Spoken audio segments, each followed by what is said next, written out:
Hello friend, welcome to Akhil 05 painting চ্যানেলে তোমাদের স্বাগতম। প্রত্যেক দিনের মতন আমি আজও আর একটা নতুন ভিডিও নিয়ে হাজির হয়েছি। আজ আমি এঁকেও দেখাবো, তার সাথে আমি একটা অক্ষর সেটা আমি লিখে দেখাবো। সেটা হলো চন্দ্রযান 3। এই অক্ষরটা লিখবো এবং ইন্ডিয়ার ফ্ল্যাগ সেটা এঁকে দেখাবো, দেখো তোমরা। এবং আর তার সাথেও আমি চন্দ্রযানের একটা লোগো এঁকে দেখাবো, দেখো তোমরা আমি কিভাবে করছি। প্রথমে আমি লেখাটা লিখছি। এটা সম্পূর্ণ কালো মার্কার পেন দিয়ে হচ্ছে, সেটা ভিডিওতে তোমরা দেখতে পাচ্ছ। দেখো আমি কিভাবে লিখছি।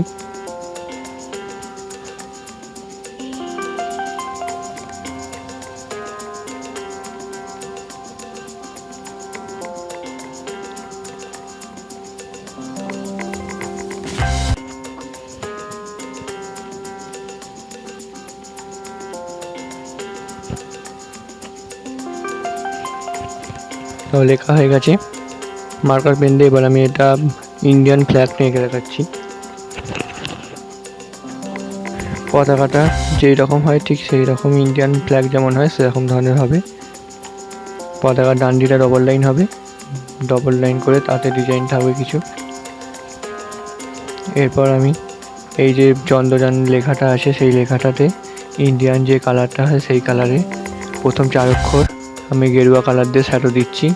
প্রথম 4টে অক্ষরের সাইডে গেরুয়া কালার দিয়ে শ্যাডো দিচ্ছি এবং মাঝখানে 4টি অক্ষর থাকবে সেটা সাদাই, আর লাস্টের যে 4টি অক্ষর থাকবে সেটা গ্রিন কালার, যে ধরনের ইন্ডিয়ান হয়।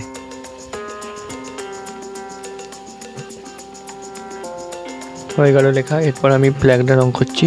ফ্ল্যাগটাতে যে কালার হয় ইন্ডিয়ান, যারা ইন্ডিয়ান তারা নিশ্চয়ই জানো ফ্ল্যাগের কী কালার হয়। ওপরটা গেরুয়া, মাঝখানটা সাদা এবং নিচে গ্রিন কালার।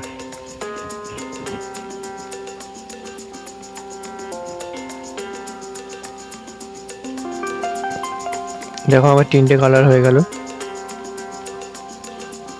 এরপর আমি মাঝখানে সাদা কালারটা দেবো, কারণ পেপার যেহেতু সাদা, কিন্তু তার উপর সাদা কালারটা দিলে আর একটু ভালো লাগবে।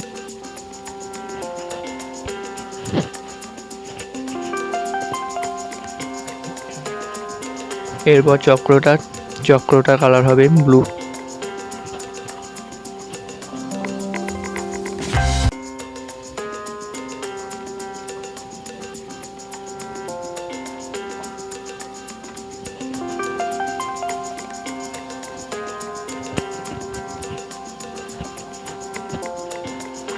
এরপর যে অরেঞ্জ কালারের যে ফ্ল্যাগটা আছে, অরেঞ্জ কালারের রঙের উপরে লাল কালার দিয়ে কিছু সেট হবে। লাল কালারের সেটটা হচ্ছে কারণ যেই জায়গাগুলো ভাঁজ হয়ে আছে সেই জায়গাগুলো লাল হবে। অরেঞ্জের ক্ষেত্রে লাল এবং গ্রিনের ক্ষেত্রে ব্লু, যাতে ভাঁজগুলো বোঝা যায়। এরপর ওপরে আমি চন্দ্রযানের একটা ছোট মতন লোগো খুব সিম্পলভাবে দেখাচ্ছি, যাতে বোঝা যায় যে এটা একটা চন্দ্রযানের ড্রয়িং। আর তোমরা যারা আমার ভিডিওটা পুরোটা দেখলে তাদেরকে অসংখ্য ধন্যবাদ। এবং যারা এখনও পর্যন্ত আমার চ্যানেলটা সাবস্ক্রাইব করেনি তারা প্লিজ আমার চ্যানেলটা সাবস্ক্রাইব করো, লাইক করো, যাতে আমি আরও নতুন ভিডিও তৈরি করার জন্য উৎসাহিত হই। Thank you.